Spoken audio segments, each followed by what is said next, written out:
You see someone do a somersault in the Olympics, and you go, okay, I don't need to know anything about gymnastics to be impressed.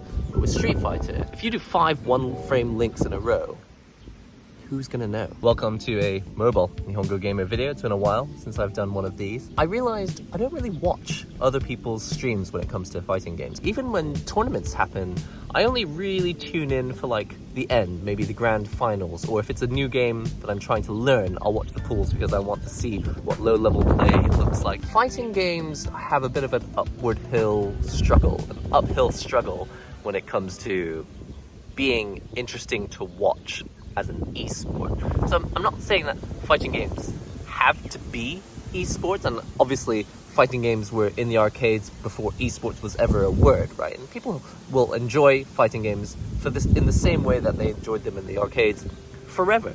But you can't overlook the importance of esports. I was thinking about games that I was playing recently, Grand Blue Fantasy Versus. It really feels like they made that game so that Cygames, the publisher of that game, they wanted to move into the fighting game space. They have a mobile game which is immensely popular. They don't need a fighting game to become more popular, but they obviously want to be a part of esports, which is clearly an important, I don't know if the word is market. Lately, Guilty Gear Strive came out last year, King of Fighters 15, and I've been thinking so much about the visuals of these games because, like I said earlier, I don't really watch streams of other people playing fighting games. I was like, why is that? How can I expect people to watch me play fighting games on stream when I don't even really want to watch them myself?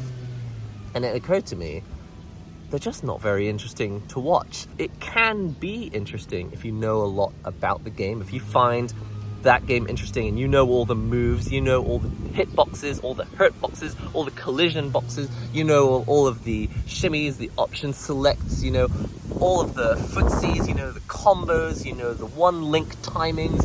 There's so many things that can make fighting games intensely fun to watch. When I went to EVO Japan, the guys I was sitting next to, they were like, whoa, did you see the way Momochi spaced that kick out? Oh my god, Momochi's timing and his spacing is so good. And you know what they're talking about is when you get just close enough to like hit, but you're not so close that you get hit, or you know, it's more complicated than that. But basically, the spacing between you and your opponent is really important in a fighting game, right? I've been playing Street Fighter 5. At that point, I've been playing it for like at least 3 years, almost 4 years, and I didn't notice any of that stuff. It's like, how much do you need to know about a fighting game to enjoy watching it? You don't need to understand anything about the game to enjoy watching it, to a point. But then after, 10 minutes or 15 minutes, you're kind of like, okay, I kind of get it. I don't even really need to see what happens next. I'm not saying that's the experience that all casual viewers go through, but personally, I love fighting games. I play fighting games, and I stream fighting games, and I make content on YouTube about fighting games. And even I can't really be bothered to watch other people's Twitch streams. Here's the main point. I think it comes down to the visuals. When you watch people play games like, I don't know, Overwatch or League of Legends, there's an immense amount of variety of, regarding things that can happen in the game. There's the number of people in a certain place at a certain time. There's the actual place that they're in, the different parts of the map. In a game like Street Fighter, or Guilty Gear Strive, or King of Fighters, you're locked onto a stage for that whole, basically, the set. They usually don't change the stage mid-set. And so for something like 20 to 25 minutes at a time, you're just looking at one single stage. You're either near the little statue in the middle of the screen, or in the corner by the old wrecked car, or you're in the other car next to the tree. That's it. You're near the tree, near the car, or you're near the statue. There's not a whole lot more variety than that. When I bought Guilty Gear Strive, I was like, wow, this game is so interesting. It's got the cool wall break mechanic, which maybe some people are not so into, but I think it's an interesting take for a new fighting game to try against getting locked into the corner and not being able to get out. But eventually, I just couldn't bear looking at the game. They made a very specific decision, it seems, to stick with mostly desaturated colors in Guilty Gear Strive. So in addition to the fact that the stages don't really change very much, wall break mechanics sometimes brings you to a slightly different place in the stage, but more or less, there's like 1 or 2 variants within a stage at any one time. You know, you've got Soul, he's holding this thing which is, it might be a sword, but it's not a sword, and when he puts it on the ground, fire comes out of it, but it's not clear. It's like, it doesn't look like a gun, and it doesn't look like a sword, so it's like very little for us in the real world to grip onto. How do things work? It's just so awesomely unique. You know, this person's fighting with a dolphin, but what is it like to fight with a dolphin? Do you get hit when the dolphin hits you, or is it when the splash of the water hits you? Like, more and more creative the game gets, the harder and harder it is to understand it. Anyway, that's besides the point. Fighting games ultimately don't offer viewers very much to see over the course of like a grand finals. The final 8 people left in a tournament, like they managed to get through 600 other people or 1,200 other people in a tournament, and it still takes like 3.5 to 4 hours to get through the grand finals. And what do you watch in that time?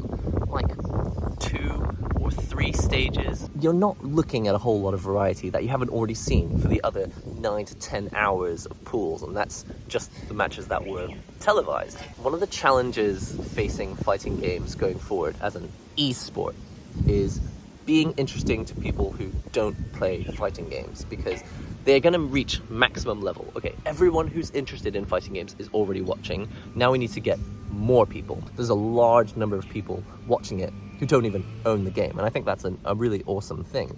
But to go past it, to become something that people will watch in the pub, you know, like I go to the pub and I watch football games, you know, soccer, and I have zero interest in soccer, but I can still get into it and understand what's going on. This team needs to get the ball in that hole over there. I feel like without a deeper knowledge of how fighting games work, we need more stuff of visual interest to keep people interested, you know, watching for a longer period of time.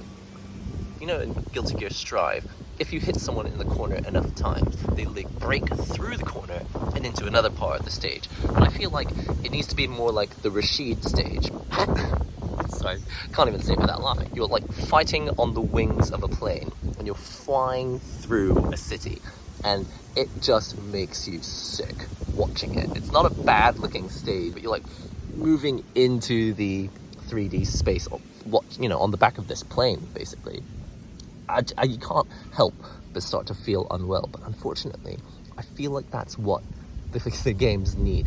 If it doesn't have as much visual interest as, you know, people running around, you know, forests and mountains and battle royales like Fortnite, you know, this is direct competition. You want someone to spend 3 hours of their life, or potentially 14 hours of their life, watching pools as well of a fighting game tournament. You can't just show them a statue, a car, and a tree. Like, you need more than that. The question is it even possible to have that sort of stage in a fighting game? Because like I say, the Rashid stage in Street Fighter V or the Mario Kart stage in Smash Bros. Ultimate, they both make you feel a little bit unwell. The next problem is spacing. If the stage is changing too much, then the players don't even know where they are on the stage, right?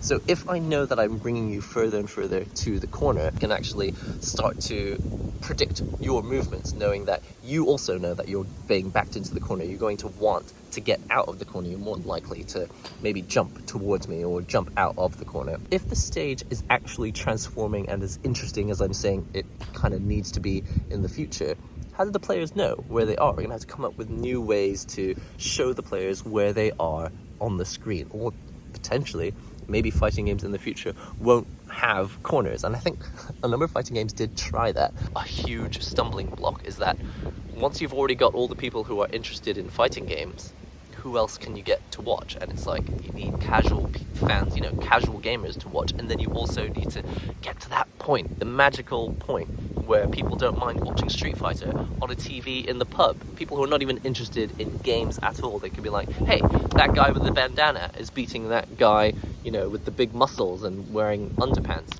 But with the current way that fighting games look, that's not going to happen.